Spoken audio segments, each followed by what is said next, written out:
cidadãos precisando de ajuda. Vamos entrar aqui no mais um capítulo do livro do TED, né, do TED, né, e do Paul David Tripp. Então, nós vamos estar começando mais essa jornada agora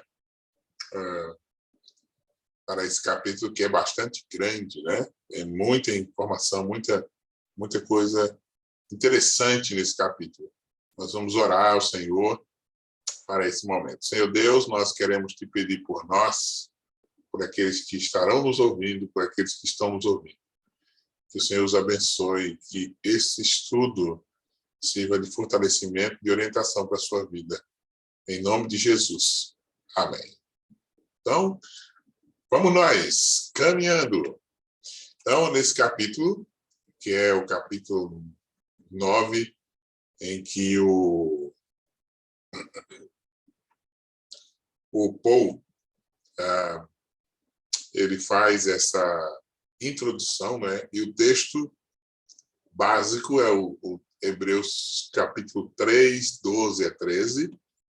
Tende cuidado, irmãos, jamais aconteça haver em qualquer de vós perverso coração de incredulidade que vos afaste do Deus vivo. Pelo contrário, exortai-vos mutuamente a cada dia, durante o tempo que se chama hoje, a fim de que nenhum de vós seja endurecido pelo engano do pecado. Então, ele começa com aquelas histórias, né, logo de introdução, e justamente sobre se alguém já pediu para você fazer algo que realmente não queria fazer, um desses trabalhos que sempre deixa de lado, faz somente quando está encurralado, o que não tem outra opção. Então, a maioria de nós se sente assim a respeito de confrontações. E aí, ele faz Vamos supor se eu pedisse para visitar você amanhã em sua casa para repreendê-lo. Você ficaria empolgado? Você diria para o seu cônjuge ou amigo, olha, eu recebi ótimas notícias. Paul virá aqui amanhã para me repreender. Não consigo nem esperar. Faz tanto tempo que não sou repreendido, já estava na hora. Não. Nós não encaramos confrontações e repreensões com expectativa que reservamos para um tratamento de canal. Mas esse é um ministério, esse é um ministério, ou é uma parte essencial do plano de Deus para nossas palavras. Você sabia disso? Então, uma das partes é a confrontação. Talvez muitos não gostem agora. Por que a gente vai pensar assim? Por que a confrontação é tão assustadora? Se nós pararmos para pensar, a gente vai ver e imaginar por que a gente tem tanto medo da confrontação? Por que ela se torna para nós algo que nos atemoriza, né? Vamos lá o que o Paul vai nos dizer, ou ao que o livro aqui vai nos orientar a respeito. Primeiro, as confrontações, e uma das respostas mais fáceis para essa pergunta é que, como pecadores, nós normalmente nos escondemos uns dos outros, né? Nós escondemos.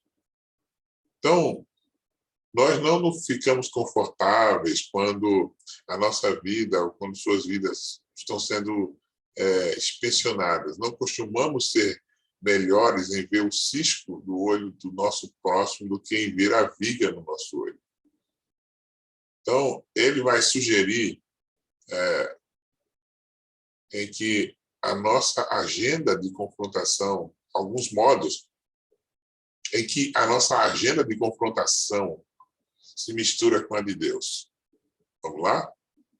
Então, primeiro, as nossas confrontações, normalmente, elas misturam a nossa raiva e irritação pessoal com as perspectivas e propósitos bíblicos.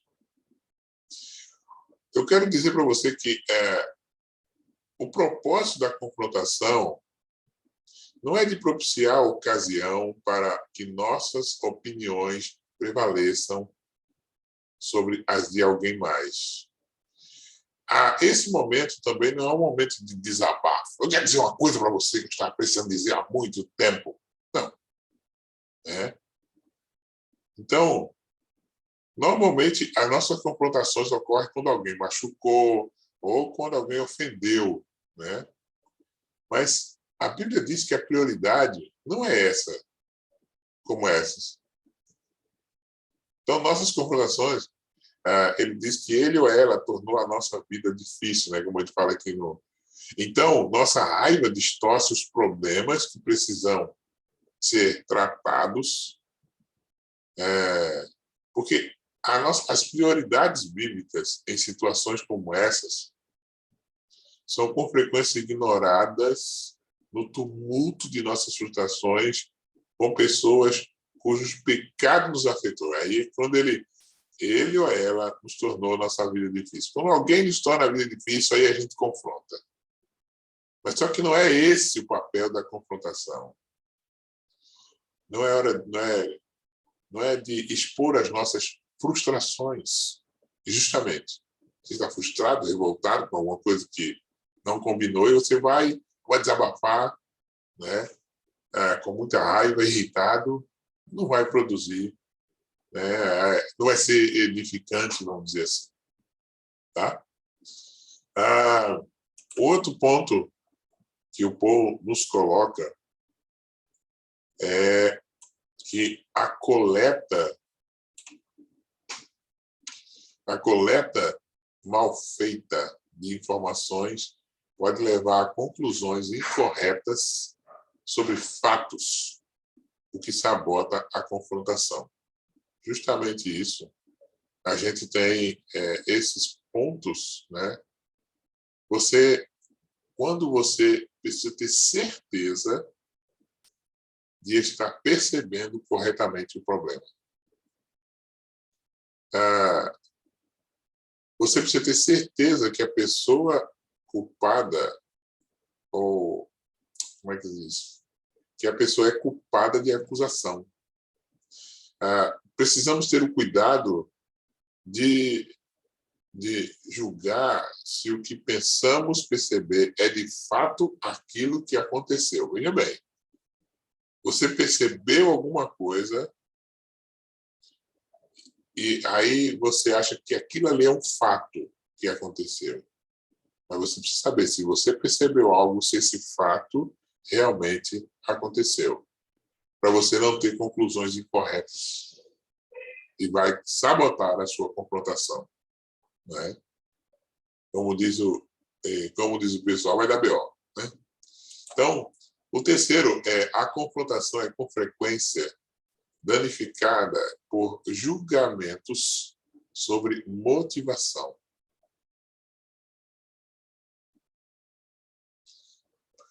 Ele diz uma coisa aqui. Na hora de repreender, costumamos falar não apenas sobre o que a pessoa fez, mas também sobre as razões por trás de suas ações. Isso termina com a pessoa sendo mal compreendida. Porque a gente olha as áreas falhas, e aí você vai nas áreas falhas, inapropriada para aquele momento, não é? E aí a pessoa acusada irá ignorar a parte verdadeira da mensagem que ela precisa ouvir. Então você precisa não julgar as motivações, na realidade,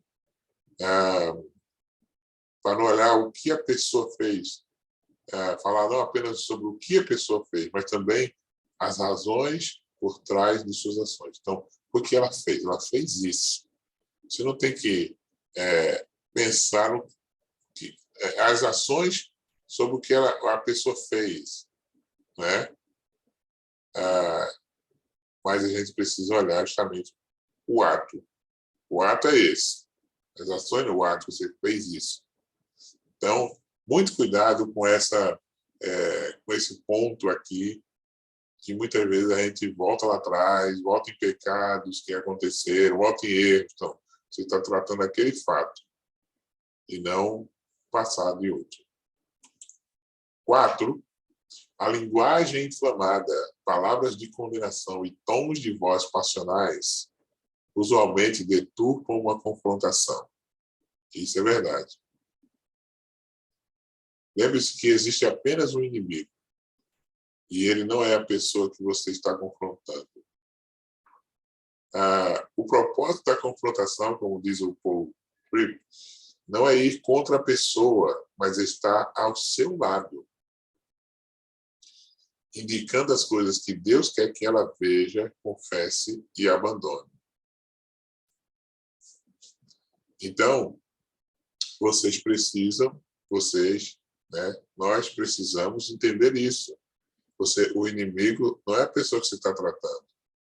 Né? Existe apenas um inimigo e não é a pessoa com quem você vai estar tratando esse momento. Isso é muito importante para você e para nós. Outro ponto é as confrontações são geralmente antagônicas e não momentos de preocupação amorosa para com a pessoa que precisa de repreensão. Olha, o alvo...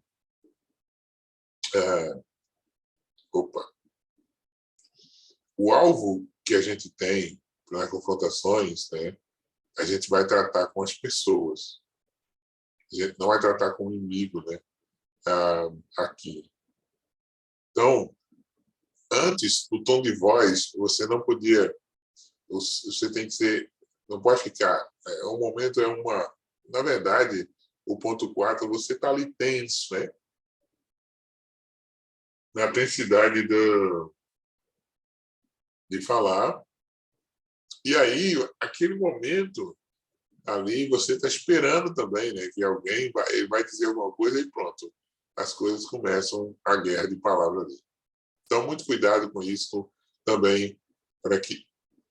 Lembre-se que tenha uma preocupação amorosa para aquela pessoa que precisa de repreensão, tá? Ela não é seu inimigo ou sua inimiga. Outro ponto, que é o 6. Durante a confrontação, as escrituras são mais usadas como arma do que como um espelho para a conscientização e guia de mudança. Faça com que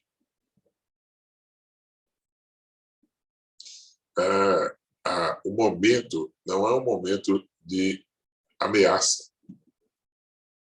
Né? O momento é fazer com que a pessoa se confesse. Né? Não é o momento de usar a palavra como a ameaça ou isso. Né? Muitos... Deus vai punir isso. Você fez isso. Isso é bom, essas coisas que muitas vezes a Bíblia está correta. Mas o momento ali é você conduzir a pessoa, guiá-la à confissão. E não fazer como arma de condenação para a pessoa. Né? 7. As confrontações muitas vezes misturam a expectativa humana com a vontade de Deus. Deixa eu falar uma coisa para você que muitas vezes a gente tem esse desejo. O propósito da confrontação não é convencer pessoas a fazer o que você quer ou a viver de um modo que agrade a você. Lembre-se disso. Normalmente a gente quer que as pessoas vivam do jeito que a gente quer e que do modo que elas viverem vai te agradar. Não é esse, na verdade.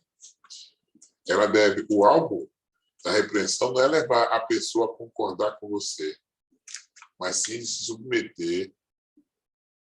A confrontação deve sempre chamar a pessoa a se submeter unicamente à vontade de Deus.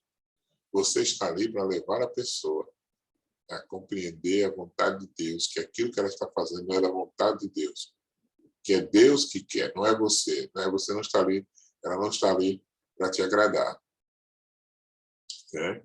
Então devemos sempre prestar atenção nisso, né? Porque a nossa expectativa é sempre de que, poxa, falei com fulano e ele se arrependeu, pensou e falamos um para outro, né? Que fulano mudou por causa de mim, porque eu falei com ele. Não é isso. O papel é fazer a vontade de Deus. Normalmente, as relações de confrontações é no contexto de relacionamento quebrados.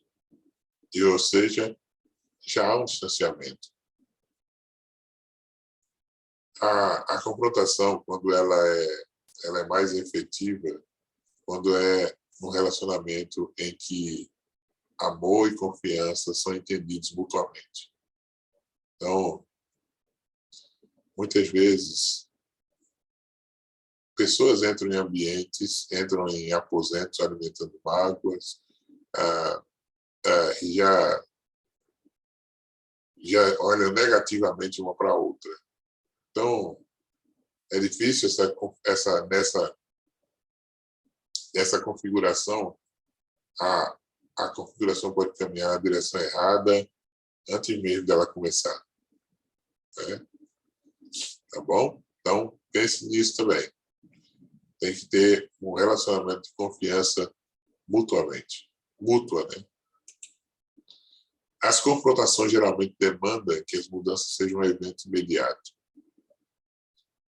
Lembre-se que, biblicamente, as mudanças nunca são imediatas na Bíblia. Elas são um processo. Até a nossa salvação, a ordem da nossa salvação é um processo. Até a sua salvação é um processo. Né? Então, a gente precisa entender justamente esses pontos para que nós não venhamos, de maneira nenhuma, a fazer com que esse momento em que nós estamos justamente falando aqui para mim e para você, seja um momento em que seja perdido, mas tem que ser um momento que Deus seja glorificado, que Deus seja honrado. Ok? Então vamos lá. O fruto da confrontação que dá errado. E aí tem uma questão prática. Nós temos um problema, nós, como diz o povo, nós tememos não apenas estar na ponta receptora da repreensão, mas a maioria de nós tem também pavor de ser confrontado.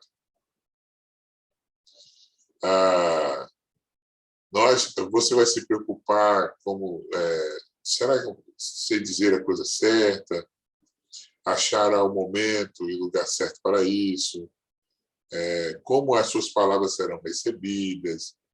Não, esse momento é um momento muito difícil, na verdade. E aí ele conta uma história que, certa vez, ele foi convidado por um pastor a participar de um encontro em que ele estaria confrontando um membro da sua igreja. E ele tinha sido conselheiro desse homem antes, desse rapaz. E ele achou muito estranho, porque primeiro foi a troca dolorosa e pouco natural de saudações entre o pastor, os presbíteros que estavam ali com ele e este homem. Né? Eles se desfrutavam de um ótimo relacionamento. Houve um momento que ele diz que tentaram ser agradáveis e cordiais, mas isso para ele pareceu forçado. Quando a parte padrão, ou seja, aquela introdução de fala se esgotou, ficamos sentados naquela sala, um silêncio que pareceu uma eternidade, né? Aquele negócio para chegar a hora de falar. Aí ninguém parecia à vontade, estava todo mundo sorrindo, nem tinha ao menos uma expressão agradável, ninguém fazia contato visual com os demais. E ele até deu vontade de gritar: o que está acontecendo aqui? Não era para ser assim. E ele se conteve. Então, primeiro que o pastor começou a pedir para começar com oração, né? Maria, ele parecia tão desconfortável também orando. Então ele disse: você sabe que a gente está aqui, o nome do rapaz era Bob, estamos aqui para conversar com você sobre algumas coisas que têm nos preocupado faz muito tempo. Então, o Bob estava ali, mas não querendo estar, preferia estar no dentista, como diz o Paul. O pastor tirou uma pasta de 6 páginas de acusações contra aquele homem e começou a ler uma lista, palavra por palavra. O rapaz ficou sentado, ouvindo cada acusação ali. Aí, depois se perguntou se ele queria confessar e se arrepender. O rapaz parecia confuso, magoado, irritado. O pastor o encarava como um juiz em sua tribuna. Foi então que ele não pôde se conter, o Paul, e entrou na conversa fazendo alguma sugestão. Então, sugiro princípios básicos que vão estar nesse capítulo aqui, como ele disse. Eu esperava que, de algum modo, pudéssemos reorganizar e tirar algum benefício duradouro desse momento. Mas o Paul, ele vai dar no final desse capítulo, né, que a gente espera concluir, e ele vai dizer. Aí ele vai usar um texto que é bem diferente, que está em 2 Samuel, um modo diferente.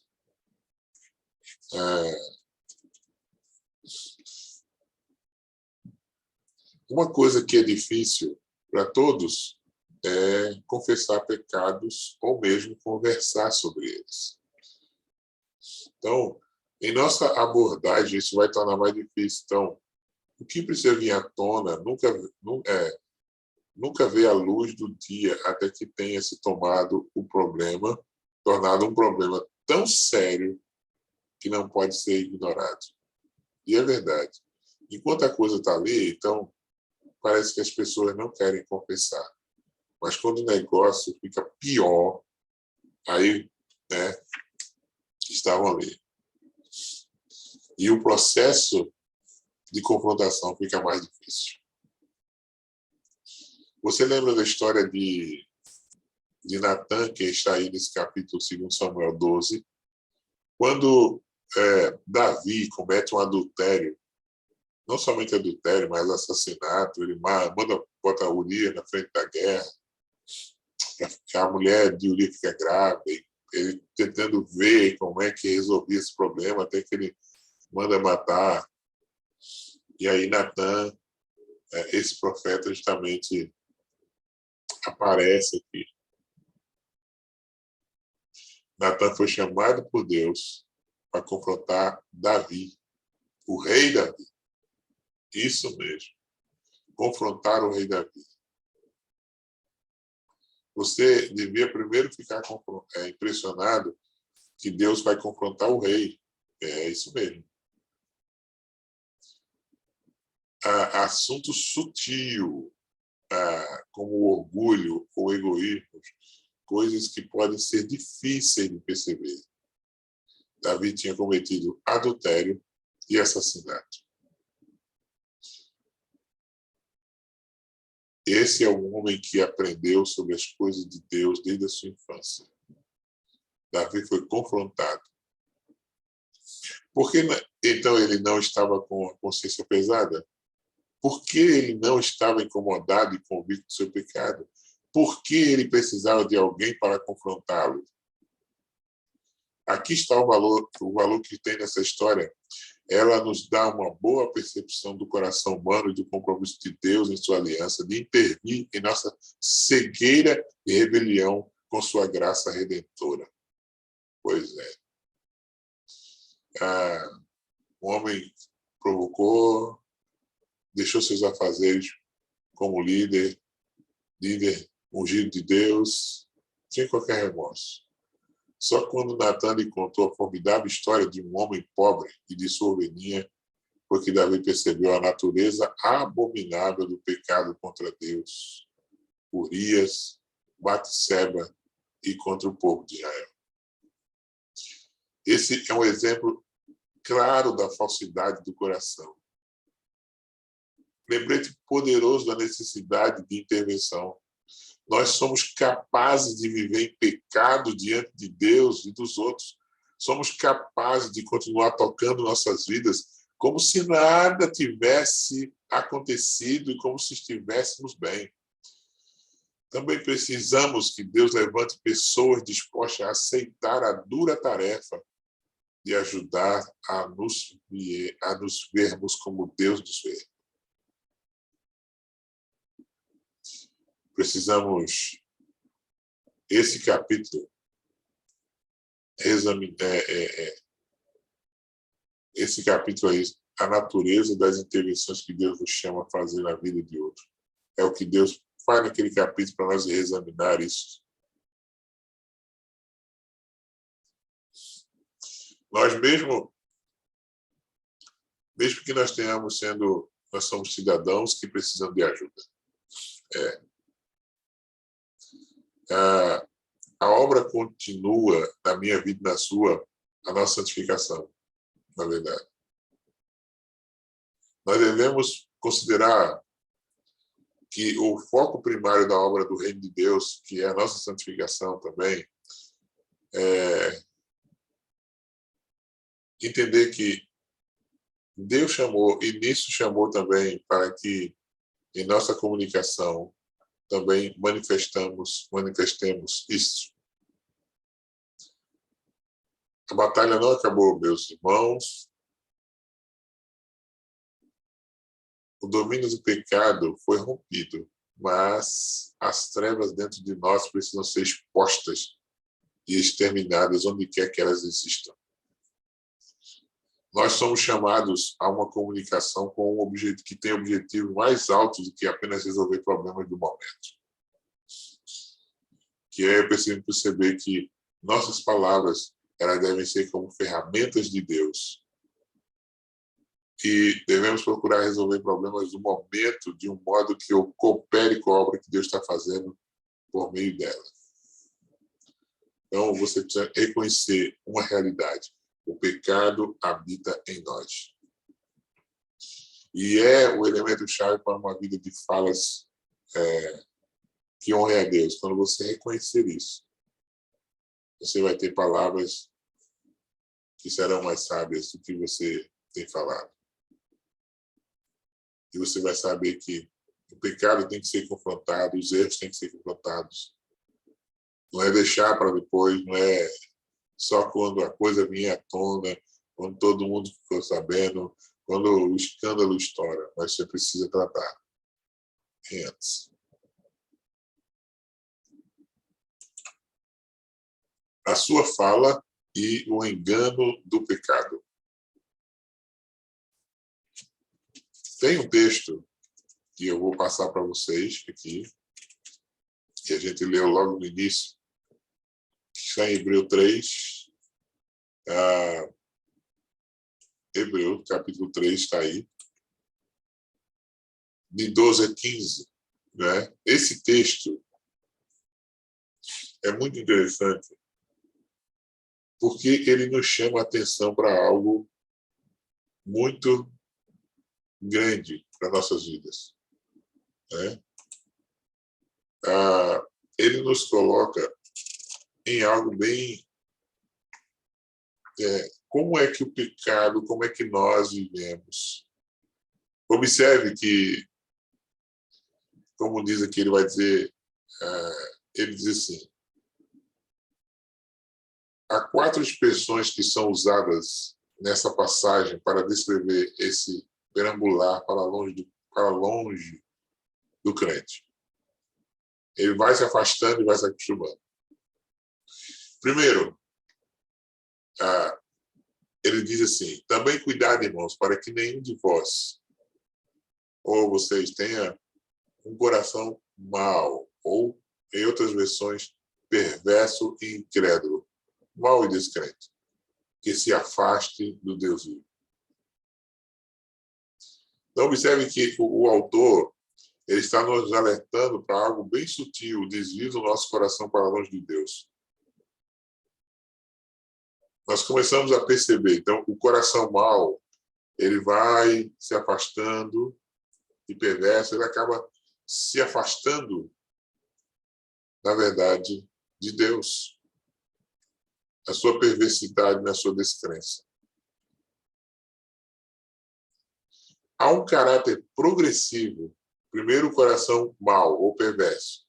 Não quer viver sob a luz da verdade, que produz convicção, vive nas sombras e se torna fraco e incrédulo, que é o coração descrente. Então, o descrente, ele começa a perder a sua confiança em Deus, ele não tem mais motivo para perseverar e começa a se afastar. Olha, e agora o coração que se afastou se torna não mais sensível à vontade de Deus, né? Ele torna endurecido. Essa passagem ela vai descrever que nós temos a tendência de aceitar padrões do pecado, que eles vão se tornando, vão crescendo, até que se torna um afastamento endurecido de Deus vivo. Mas o que é bom e interessante, que ele diz assim,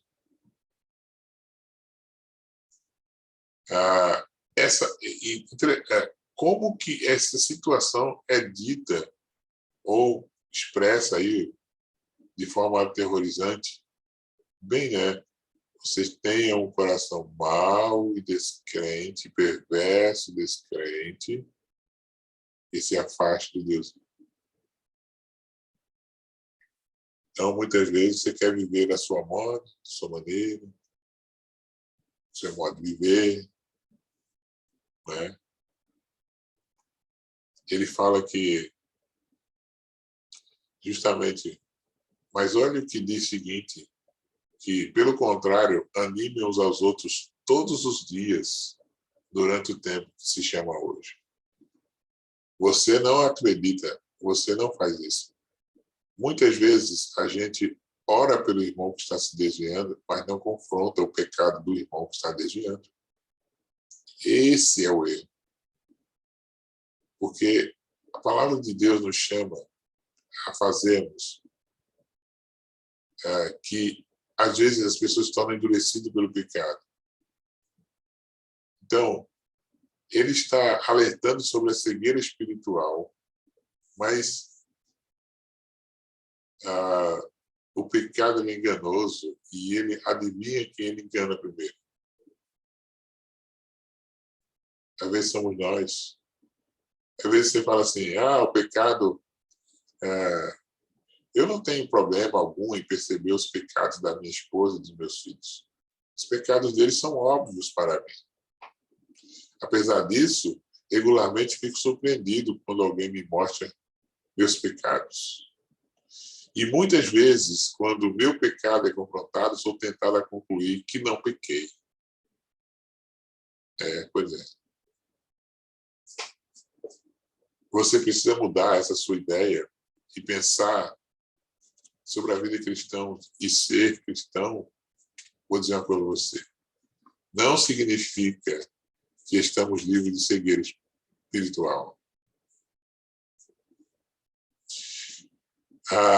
Ou do potencial para o auto-engano. Enquanto houver pecado em nós, a cegueira espiritual e o auto-engano vão existir. Não estou vendo nada. Você me percebe de um modo que eu não percebo a mim mesmo.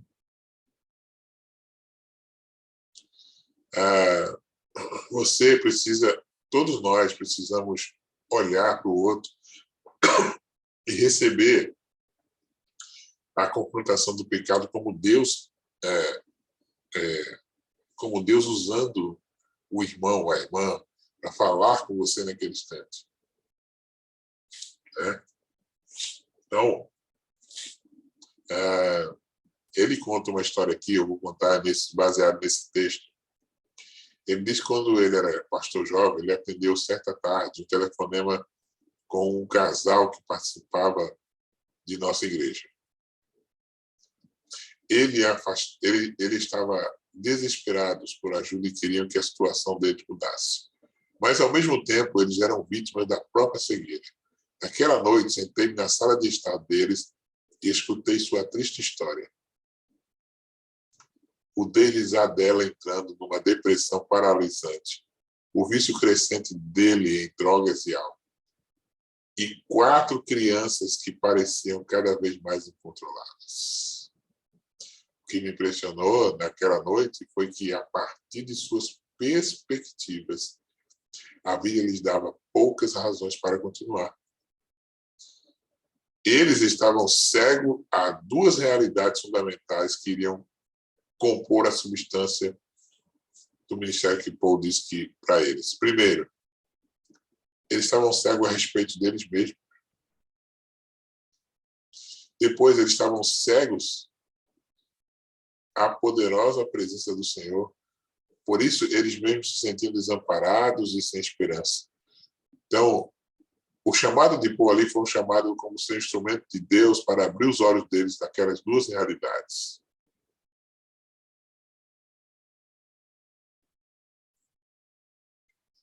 Tem uma coisa que nenhum de nós pode dizer desse lado de cá do céu, do lado de cá na terra, que nenhum de nós precisa de ajuda.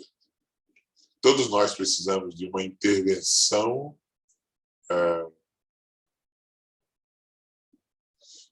todos nós somos chamados para exortar e encorajar os outros diariamente por causa de um pecado específico, pelo dia que se chama hoje. Nós não somos chamados para pegar ninguém flagrante ou ficar investigando a vida de alguém. Mas nós somos chamados para abrir os olhos, para perceber. É difícil, ninguém pode dizer que não precisa de ajuda. O problema é que a gente busca ajuda depois que a coisa já está na situação piores. E lembre-se, você tanto é o objeto da ajuda como você é a ação para ajudar alguém. A gente tem que ser, nós estamos para descobrir segredos, fulano, não. Não.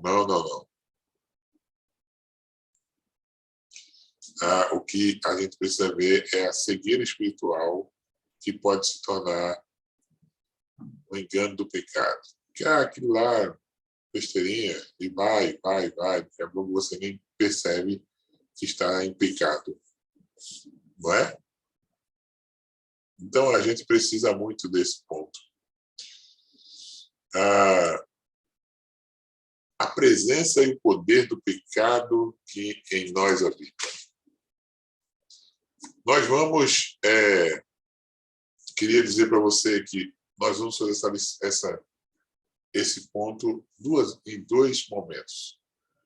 Né? Então, nós vamos ficar por aqui e a partir de semana que vem nós vamos continuar, porque esse capítulo é bastante grande para a gente pensar, porque depois, no final desse capítulo, o Paul ele fala sobre... e tem encorajamento, depois tem o que ele fala sobre o modelo de confrontação bíblica. Então, eu quero convidar você a reler essa primeira parte, que é muito interessante, porque esse é o ponto, vamos dizer assim, né? Esse é um dos capítulos importantes desse livro, porque ele trata da confrontação e ele dá um modelo de confrontação bíblica para nós. Então, a gente precisa, para a gente não fazer um negócio muito... Você e eu precisamos pensar nesses pontos bem detalhados, porque existe mais três a quatro pontos, e a gente precisa ver esses pontos que nós vemos, que nós vimos, né? Ouvimos aí, para que esse capítulo fique bem gravado. Então, nós vamos, nesse momento, parar por aqui. Você reveja esse capítulo, essa primeira parte que nós falamos, e semana que vem você terá a segunda parte desse capítulo. Deus te abençoe e até semana que vem, se Deus assim permitir.